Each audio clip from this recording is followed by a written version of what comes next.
Well, Mayor, thank you for this sit down. Sure. We appreciate it. 100 days. Let's start by talking about property taxes. What would you say to those residents, those homeowners out there who have seen massive increases in property taxes already? Well, what I would say is I've heard you. I'm a property owner myself. I know that people in the city have faced increased assessments that are shockingly high, all in the context of a broken system that hasn't been fixed yet. I have a lot of confidence in current assessor Fritz Kagi, but we still have a system in the city of Chicago that is imbalanced and unfair.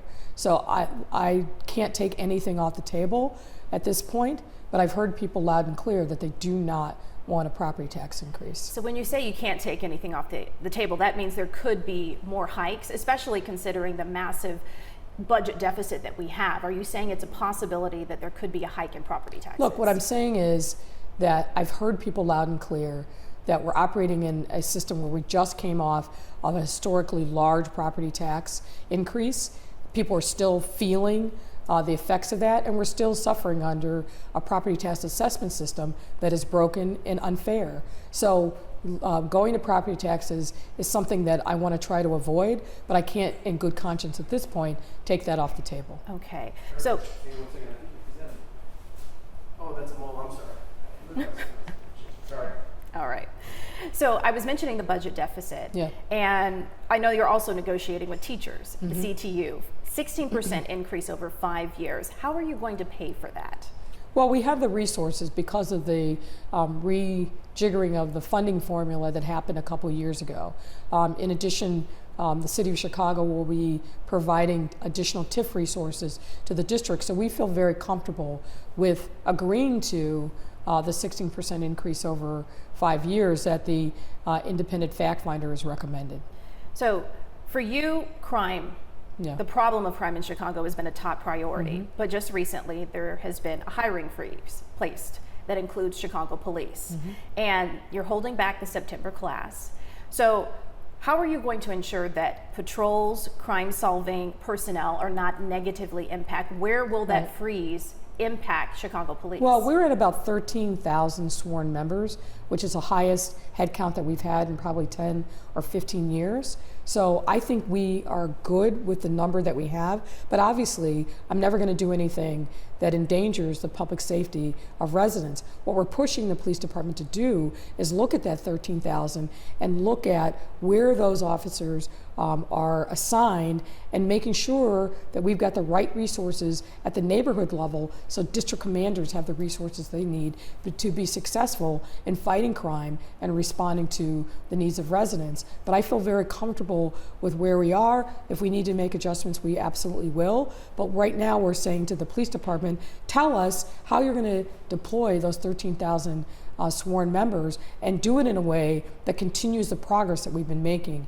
in fighting crime. So there have been certain levels that have gone down, but there have been challenges even this summer when you're telling officers not to go on vacations, to stay here, and yet we're still seeing shootings, murders. You know, we get the number wrap every week. So can you really be satisfied with the way the personnel, the police department is functioning now when we're still seeing those elevated levels in the summer? Well, look, we have to kind of take this in context.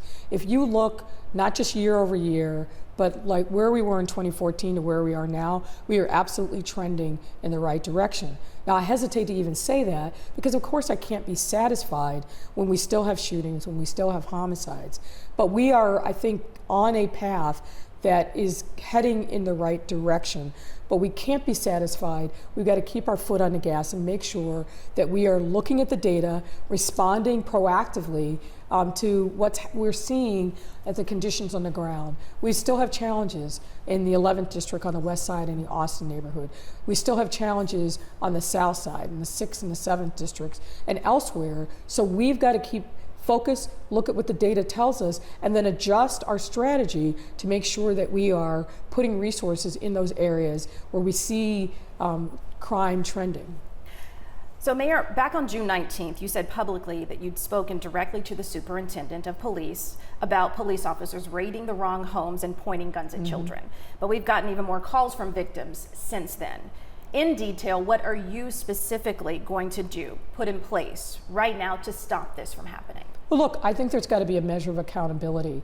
When an officer goes into someone's home with a search warrant, they've made a statement under oath to a judge that there's a probable cause to believe that a crime has been committed, that evidence of that crime will be found in a particular location. If they're getting that wrong, that's a serious problem, and there has to be accountability. So I want to make sure that when we see those problems, and obviously residents have not been, and nor should they be, shy, when somebody comes barging into their home, disrupting them, scaring them, and it's the wrong residents, they have to tell us about that so that we can hold those officers accountable and their supervisors who are signing off on those search warrants. There should never be a time when we make a mistake. They should be doing the surveillance. They should have people who have been inside those residents, seeing whatever the evidence is of the criminal activity inside of that residence. And if we make the mistake, then we got to make it right with the people in those homes. So it's not just about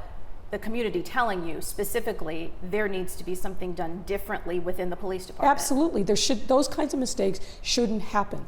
There should be a thorough process of evaluation of the evidence and review by multiple supervisors before they even put together an affidavit and take it to a court. And if they make a mistake, we have to make that right, but the mistake shouldn't happen.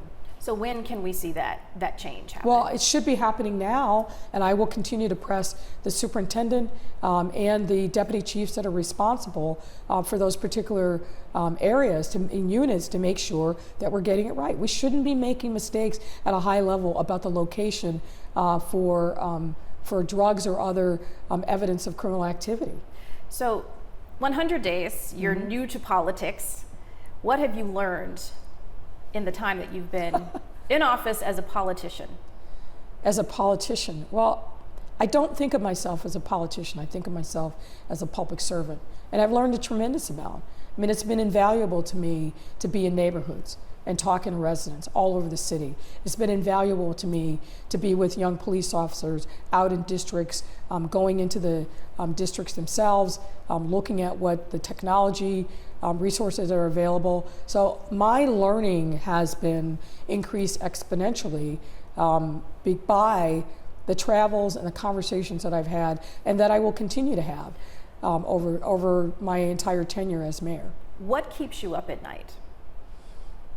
I have to tell you, the thing that is hardest for me is to be in neighborhoods and to see young children in distressed areas of the city and worry about them. I get in my car and I drive away to my family. I worry about those children. I wonder if I will see them again. I wonder what their life is going to be like.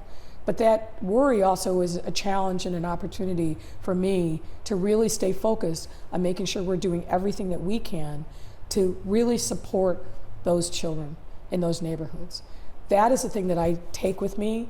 It weighs on me, but it also motivates me to make sure that we're doing everything we can to help our residents. I just had one quick follow-up, if this was okay. Sure. And it relates to children somewhat, in that being in school, grade school, they get grades. What do you rate yourself, A, B, C, D, F, in terms of how you've done in your first 100 days and why? Yeah. Well, look, I am proud of the progress that we've made, but 100 days is a relatively short period of time. But what I'm proud of is the way in which we have taken steps to kind of lay the foundation for what will come, not only this year, but the next year and years after that. So we've made some really specific investments in people, whether it's fines and fees, the Fair Work Week. We're working on the $15 minimum wage. We've made a huge amount of investments in the education of our children and young people, so I'm very, very proud of that. I think that we have started a conversation around things like affordable housing and economic development that are really, really productive because we're engaging people in neighborhoods and not just dictating to them, but working in concert with them. And I think we've recalibrated how we govern by making sure that we're really putting people first and that we're going out into neighborhoods and engaging with relevant stakeholders. So I think we've laid a really good foundation for the future. I'm hesitant to give myself a grade, but I think that we're doing really well, but I'm not satisfied, and I know that there's more that we can do.